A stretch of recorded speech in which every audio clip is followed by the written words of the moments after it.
Welcome back, everyone, to another episode of BBP News. I'm Nicholas Rod. Chris Baker is here with me. We are back for another round of news. I almost said Friday, but it is Saturday. Chris, Morning, rolled on a Saturday. yeah, we're here on a Saturday. You know, this is different for sure. But we'll get into everything in a minute here. Chris, why don't you start us out as per usual with the weather? In Los Angeles, California, it is partly cloudy, 90, with tomorrow being mostly sunny. Houston, Texas, thunderstorms, high of 81, and rain moving in Sunday. In Chicago, Illinois, it is raining 79 with rain Sunday. In New York City, it's mostly sunny, high of 79, and a partly cloudy Sunday. All right, so first off, I'm finally back. If you listened to the episode yesterday, obviously you would have known that. But I'm finally back. You know, Chris, they had a quite the string of episodes with just you here. And I know they enjoyed it so much. How did you feel about recording alone there? Oh, it was fine. It was fine. I'm just so good at my job. Mm-hmm. Nothing can affect. Nothing at all. I'm invincible. I'm like a veteran here. You're I've a been doing golden it god. for years. Mm. See, here's the thing. As far as like why I was out for those episodes before, few things have gone on.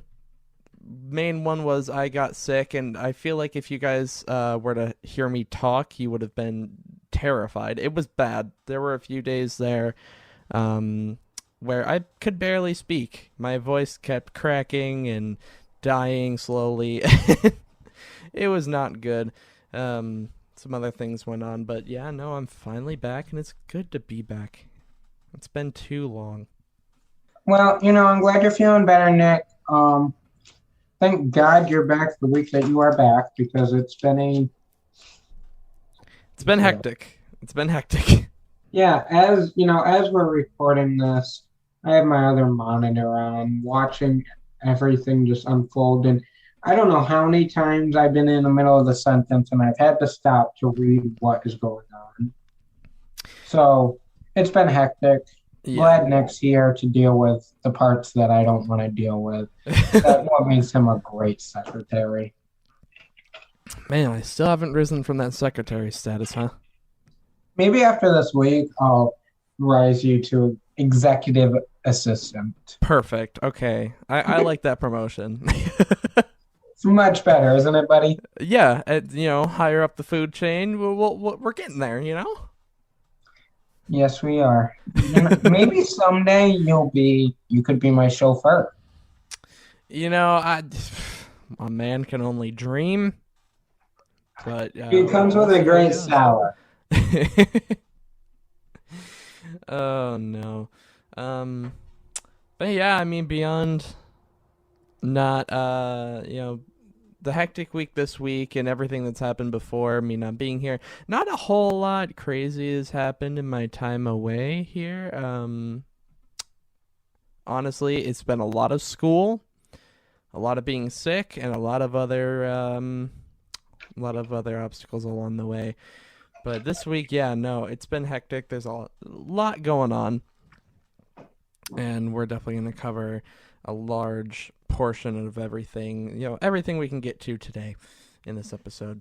So, like Nick said, we're going to cover just about everything. We'll be back here Monday to cover everything else that's been going on because it's not just stopping here Saturday morning. It's going to be going throughout the whole weekend. And to start, We talk about the government shutdown. Now, if you listen to yesterday's little episode, you will have known what's going on. But for a little bit of a recap, or if you haven't listened to that, this will be new. Here's the main information from that little update yesterday. Good news is the House and the Senate passed a continuing resolution to keep the government open until December 3rd of this year. Democrats in both chambers voted to pass the continuing resolution with a vote of 65 to 35 in the Senate and 254 to 175 in the House. This is one crisis averted. This continuing resolution keeps spending levels the same. The money flowing to victims of recent natural disasters like Hurricane Ida, and allocates money to relocate our Afghan allies here in the U.S. So after the bill passed the House and Senate, the bill went over to the White House and the president signed it yesterday evening. When that happened, a looming government shutdown no longer becomes a problem until December 3rd.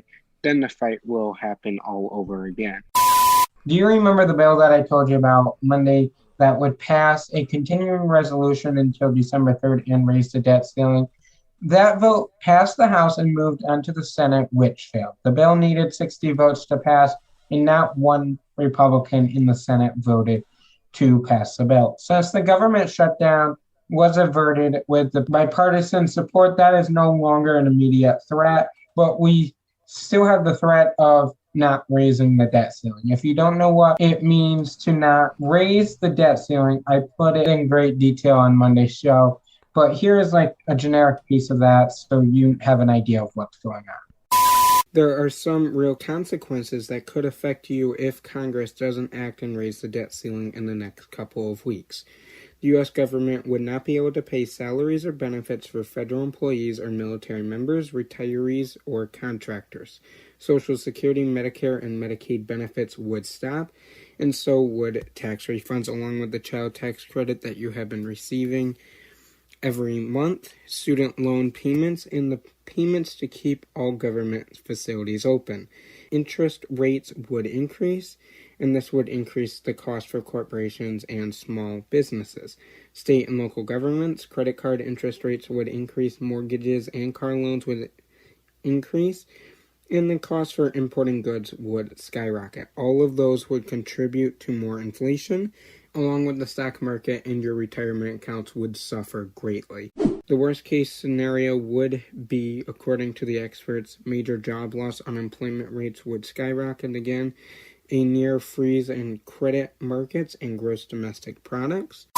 So make no mistake, if we default on our debt, it will be terrible for all of us and the global market, according to the current Treasury Department, Janet Yellen, and past Treasury Departments before her. Even former President Trump's Treasury Secretary wrote a letter to Republican Minority Leader Mitch McConnell telling him that they need to raise the debt ceiling. Now, some more news about the debt ceiling. A bill passed the House to suspend the debt ceiling until December of 2022. There is nothing else in the bill but suspension. The final vote in the House was 219 to 212. One Democrat voted against it and one Republican voted for it.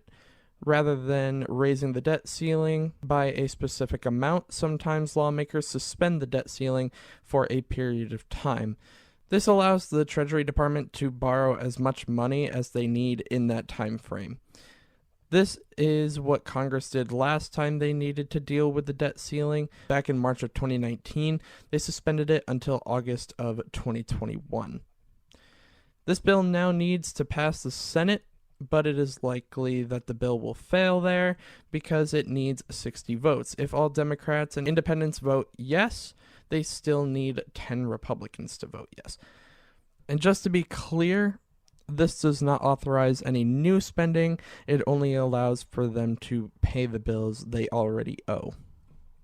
Moving away from Capitol Hill, though, school boards across the country are asking for help following increasingly violent incidents.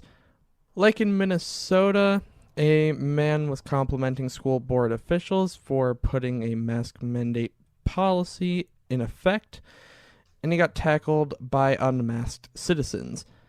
In a letter to President Biden, the National School Board Association asked for help investigating the violent incidents and suggested the FBI monitor threats to board members.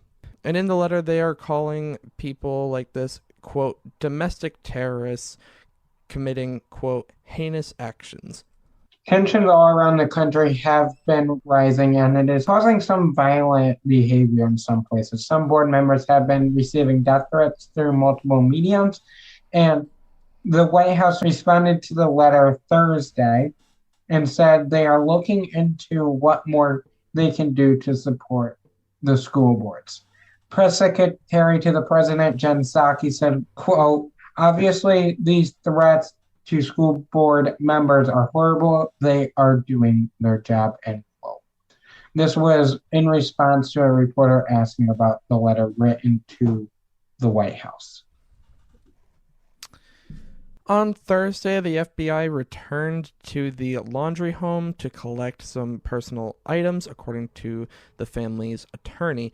Dog the Bounty Hunter is now working to see if him and his team can find him. Dog the Bounty Hunter believes he is in a camp his family and him went to the day Petito was reported missing. Multiple experts are saying they have reason to believe Laundrie is still alive. Reports also say before Brian Laundrie went missing, he was at an AT&T store purchasing a new phone. We will continue to follow this story as it develops. Senator Feinstein introduced a bill requiring vaccine or a negative COVID-19 test for domestic flights. And for more details about this bill and what is in it, check out next article available now on Medium. And Justice Brett Kavanaugh tested positive for COVID-19. This is according to the Supreme Court. And if you want to know more about this, Chris has an article out about this right now over on Medium as well. The King of Good News is back, and he is coming back with good news and good news for days, because he has good news for us now and he has good news for us after this. We will explain more after Nick tells us this Saturday morning good news. Love the energy, Chris. Right, so I do have a story for you guys today, and honestly, I love this story. So essentially, what it is that there is a man in the UK who is helping refugees in Iraq by creating hand crank washing machines.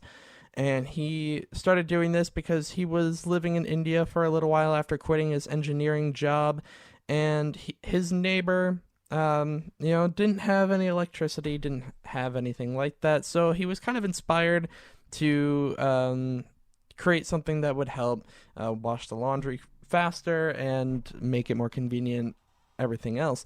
And he continued doing a little research after this and saw that there's actually a large portion of the world's population that doesn't have access to electronic washing machines and stuff like that.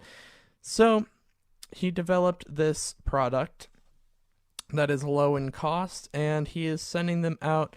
He took a 2-week trip to Iraq to give them to refugees over there, and he spent time with the refugees and everything else. So now he is receiving orders from 15 different countries for his product, and at the moment he is making plans to roll them out to 4 different nations, those countries being Uganda, India, Lebanon, and Jordan. And during his trip to Iraq, he had a lot of experiences with the refugees, and he actually had a very good quote that I wanted to read here as well. So he said, quote, "When you read the news, places like this can seem really daunting, but the people here are like everyone else in the world. They just want their lives to go back to normal," end quote.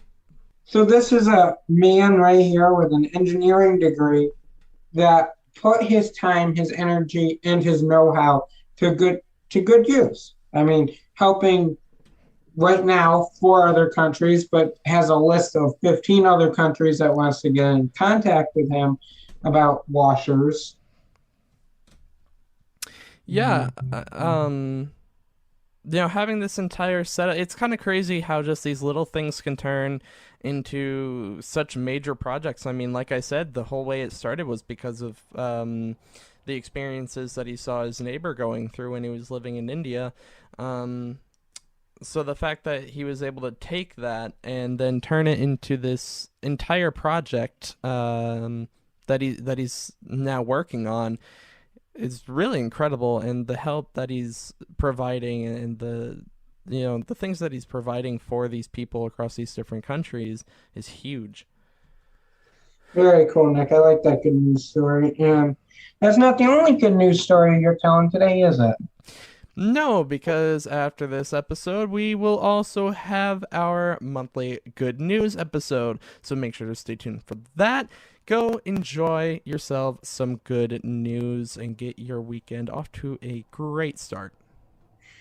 That episode will be available right here, right now, where you are listening to it at noon. So make sure you come back for that to listen to Nick's good news for the month. And like he said, enjoy yourself some good news. We'll be back here Monday morning. It won't be Tuesday morning. It will be Monday morning. We'll be back here. So everyone have a great rest of your weekend. Bye, guys.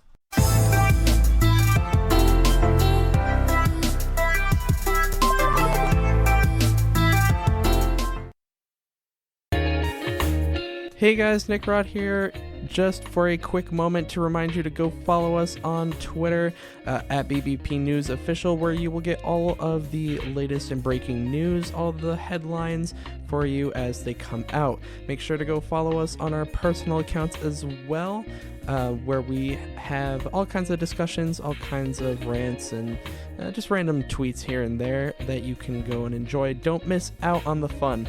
And make sure to go check out our Medium articles as well, where we are posting articles that discuss different topics than what you see here on the podcast. Don't miss out on those. Don't miss out on any extra news that you could get. Make sure to check those out. Links to all of those are in the show notes. But that is it from me, you guys. Have a great weekend, and we'll see you back here on Monday.